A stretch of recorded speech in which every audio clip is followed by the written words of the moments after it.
Basically I'm going to say who I am, talk a little bit about what I do, and some of where I see the future in this domain. So I'm a professor at Georgia Tech. I focus on robotics and assistive technologies, primarily in both the rehabilitation space as well as the education space. My, I would say, forte is on children with special needs from infant now all the way to 21. Have started a little in terms of looking at older adults, veterans, for example, who traumatic brain injury, because a lot of the lessons learned that we've had with children actually translate to that space. And I've been at Tech for now 12 years. And really kind of the theme throughout is how do you design technology that engages individuals in the home environment. So this is basically looking at the continuity of care. So you go to the clinic, you go to the schools, you have this great service, and then you go into the home and there's something lacking. And so we're trying to fill that gap in that space with the research. So some of the things that we do, I'm trying to move this, is you need to click in the slide. this doesn't work.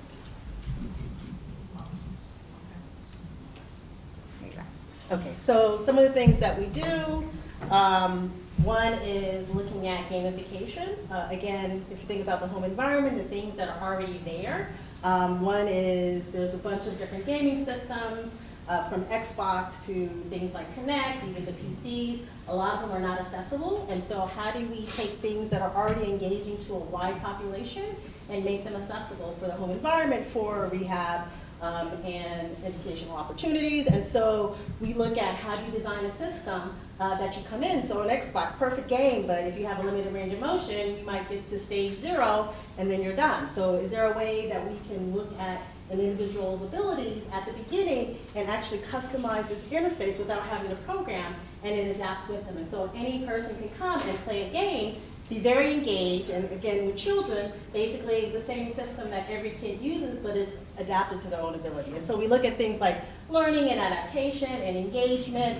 How do you engage all these things? And a lot of the things we therefore look at is in the commercial space, because people like Google and Microsoft and Xbox and Nintendo have figured this out for the community in terms of general public.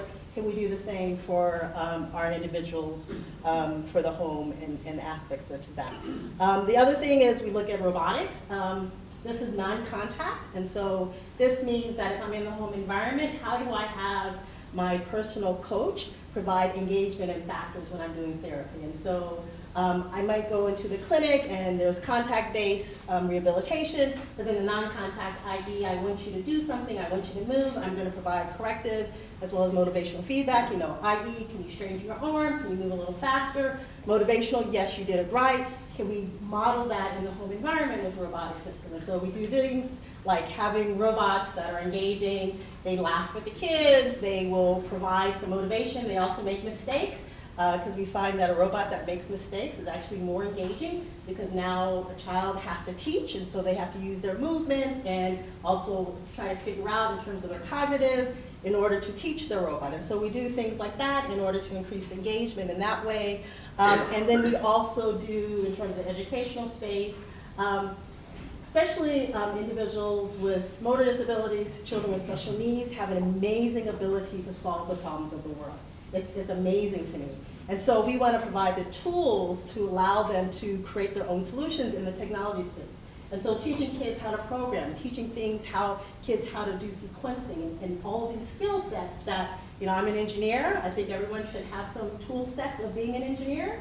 And so how can we give these kids this tool set? And so we run a bunch of different types of camps and workshops to give the skill sets of, what is programming? And so a lot of it is taking what's out there and making it accessible to the needs of the child, whether they have a motor disability, whether they have a cognitive disability, whatever their abilities are, can we make the technology accessible?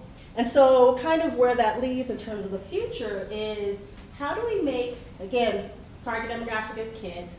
Most kids, they want things that is out in the world. They don't want something that seems like it's special. They just want something that they can use.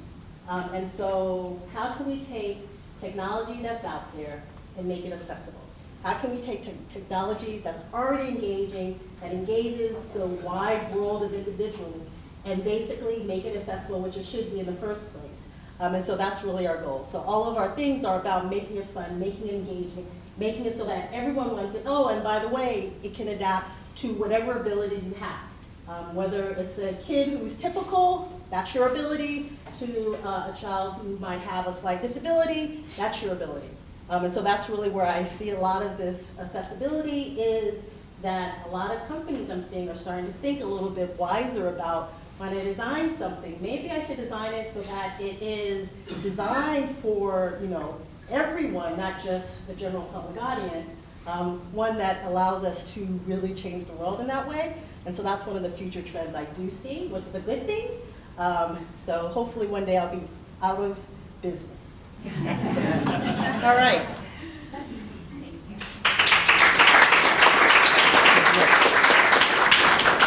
So as before, we'll hold questions until all the panelists have spoken. So next up is Kesh Kesavadas.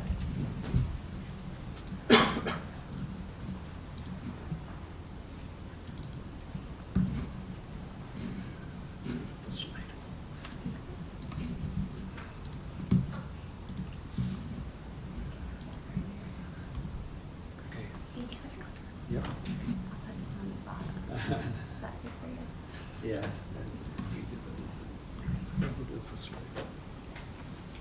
All right. Hi, good morning. It's a very, very interesting talk so far. Let me introduce myself first, and I will. I'm not going to talk so much about what we are doing as about what I think is going to be the future of personalized care for elderly population. I direct a center at University of Illinois called the Healthcare Engineering Systems Center. And I will give you a little bit of background about myself. My own research has been focused in the area of virtual reality and simulation. I started my work in VR in 1993. I think the term was only in magazines during those days. And my students tell me that the first Ph.D. dissertation to have a title VR is my dissertation. I never checked it, but you can see that I've been a dinosaur in this world. When VR cost $1 million to set up, I have a computer. I used to have a computer in my lab, which cost $800,000, which I could do today with a $700 Oculus and a laptop. So you can see how the world has changed. But fortunately at Illinois, I have another colleague called Steve Laval, who in fact was one of the co-founders of Oculus and the computer science faculty, and so we come from two different backgrounds, and we have been having a lot of fun working in this area of VR. Healthcare Engineering Systems Center, I'll give you a little background. Focus has been to use the skills of engineers and faculty in the space, trying to help work with clinicians in the healthcare providers to find solutions in various different areas, primarily using simulation, using smart technologies, including sensors and things like robotics, using data, and also looking at the next generation of human-machine interfaces. And the need for this center came mainly because of the fact that the healthcare is not what it used to be 25, 30 years back. If you walk into any hospital today or in any environment where there's healthcare, it is almost looks like you are in a Star Wars set with robots and imaging systems and things like that. And if all this technology out there, does the healthcare actually benefit from all those things? And that is a question that our center is trying to address. And there are 2 or 3 areas that has been a focus area for our center, and one of them has been in the area of healthy aging and technologies for aging, where Wendy has now really been pushing that, and you heard Jeff give a broader view of all the activities that we are doing in campus. So we were fortunate to get a very large endowment. So we are in fact the largest endowed center in College of Engineering right now. And the endowment came with a very nice partnership with a big hospital group in Illinois called Order of St. Francis. About 40 different faculty members across the campus work in different areas of healthcare, both from medical side and also from healthcare and applied health sciences as well. So the endowment itself is unique in a way that we provide funding to faculty members if they have a healthcare challenge, as long as they can find people from the healthcare side to work. So we can give grants up to $50,000 to $150,000. But if an engineer goes and writes a grant, we will not fund them. We want the people who actually utilize these technologies to come along, and if they can put a proposal together, we can fund them. So like I said, one of the main focus of our centers have been to utilize simulation. So we do simulation in a really big way. One of our partners is the JUMP Simulation Center, which is in Peoria, about 90 miles from Urbana-Champaign, and that's the building on the right-hand side. It's a very large, almost 200,000 square foot building, completely dedicated to simulation. 2 floors of that is being utilized right now to do simulation for medicine. They even have a full-fledged apartment inside, which can be used for doing studies for aging population, things like that. So very often companies come there to test their systems. Like for example, GE Healthcare has a product line. They have been working with Intel. They test all their devices in the apartment for usability and things like that. So we try to build a simulation in everything, and we think that this is a way to test systems without really creating problems to people who utilize those technologies.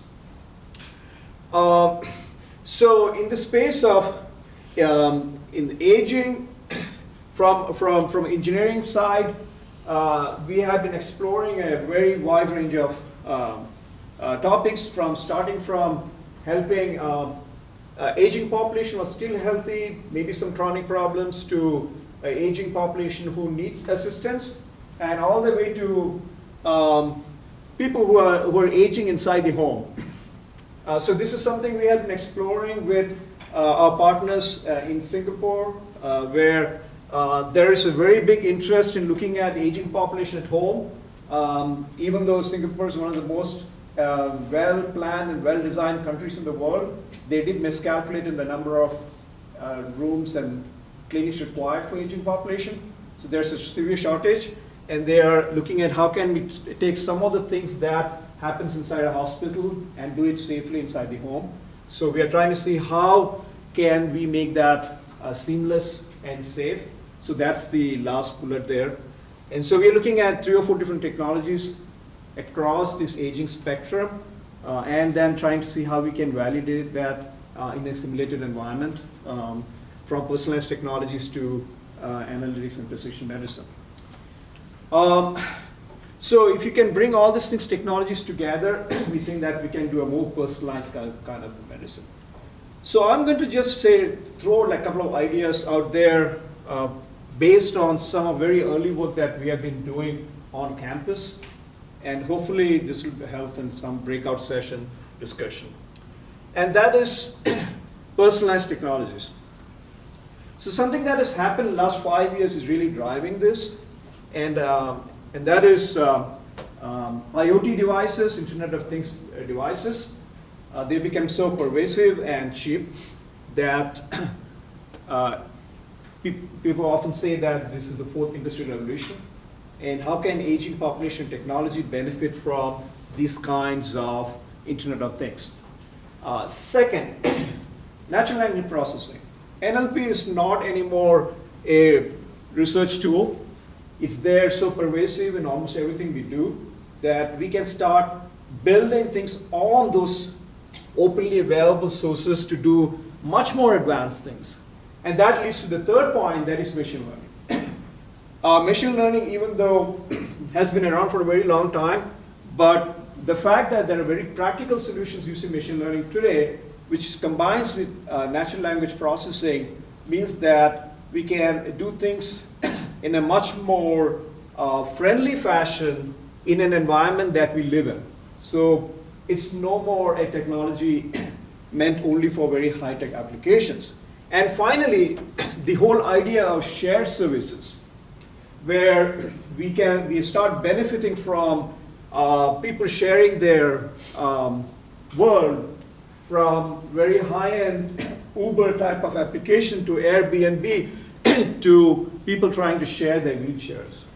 And this service industry, service-based technology. So this confluences of these 4 different areas is actually creating opportunity for us, which from our talk yesterday about disruptive technologies, this is something that's going to disrupt everything that we do, which means that customizing technology is not as important as making technologies which are easy to adapt and move. And one area that can be a very nice natural interface is something that we are calling a universal concierge idea, that you monitor everything happening inside the house using audio, and then using things like Amazon Echo, which is not just something that can connect to your devices or give instructions, but much more. So, for example, you could monitor everything that happens inside the house and create a very nice companion for an aging person. For example, talking to a system like, Alexa, I'm not feeling well today, could be responded by, did you sleep well? I am having a pain in my arm, could be translated to, which arm is hurting for you? Reminding people about medication interactively, right? And even reminding about things that people tend to forget, especially in the aging, as people age, are things like, what do you need to stock in your refrigerator, and things like that. So, so we can combine all of these things and try to take it to the next level. And this is something that we are working with our hospital partners, is to see if the hospitals can provide the kind of feedback which are very hard to do, like for example, feedback about, okay, so you have this problem. Going back to the previous slide, okay, why don't you take a gait test, or let me check your blood pressure. And these are devices that we can already activate and start remotely, connected to Alexa, which means that we can provide, that's the word we use, the universal concierge concept, is that the concierge can come and help you inside your home, including taking care of your health. So finally, we can learn, and that's where the machine learning comes. It's just by looking at what is happening inside the house, the system can learn. It can learn your habits, how you interact, who you interact with, what is happening inside the home. You can look at the mental acuity of a person, whether the house person progressing in terms of aging, and things are all okay, fine, and so on and so forth. And that can also be combined with your caregivers and so on and so forth. So I think that this idea of something as simple as an Amazon Echo or Google version, whoever comes up with that, is going to completely change someone's living habits in years to come. And I want to stop here. There are several ideas connected with this, which can be built on that, but it's something to discuss, hopefully, in our breakout session this afternoon. Thank you.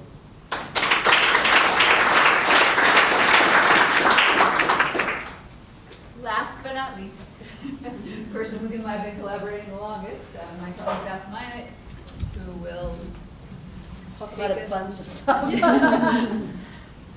very good at that. And I have twice as many slides for the time, so I'm going to talk really fast and only slightly hampered by my cold.